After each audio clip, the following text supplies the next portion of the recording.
So when you decided to make the move, were you intimidated by the fact that you were going to be starting a service business that you were going to have to basically populate all by yourself?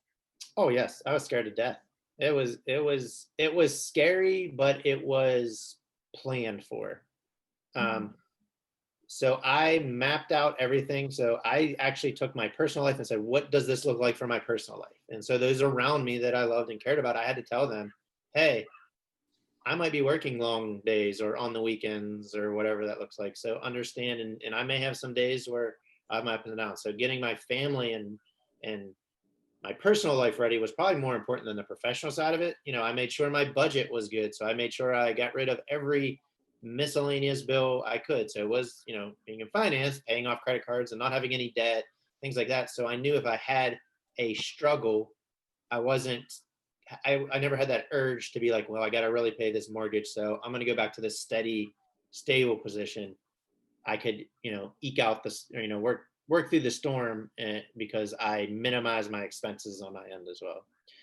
Um, so that's kind of how, but yeah, I went from being, again, top of my game, being recruited by multiple hospitals to you're a new person in this profession and versus people that have been doing it for 30, 40 years. And it's pretty cutthroat in a lot of industries because we're all talking to the same people and trying to, get them to work with us and trust us. So, and I'm a very introverted person. Honestly, if you don't know me, I don't really enjoy talking to people. Sometimes I could binge watch Netflix all weekend if you let me.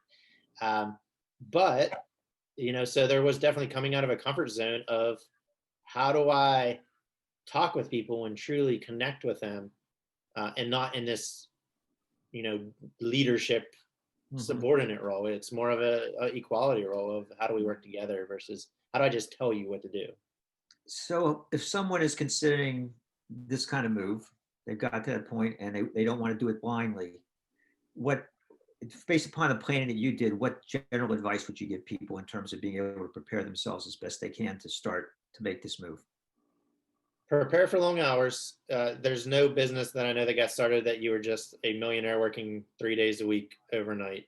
I think a lot of people get stuck in that trap of they see the success stories, but they don't get into the work that it took to get there. Um, be prepared for that, and you have to have a support system around you that is willing to get you through that. There are times where I was literally in tears on the phone, and I look back to of like I had a month where I made like $3 uh, in my like second or third month, and I'm like, wow, I can't live off of this. Um, and there was times where I was beating myself up, but I was surrounded by people like, don't worry, you got this. There's, so without that, who knows if I would have been there. Um, and I'm a big planner. I know some people like to just, say jump into it if it's your passion. I fully agree with that, but I also think you do need to plan to say, I have to support my world because I know it's going to take time for this to happen.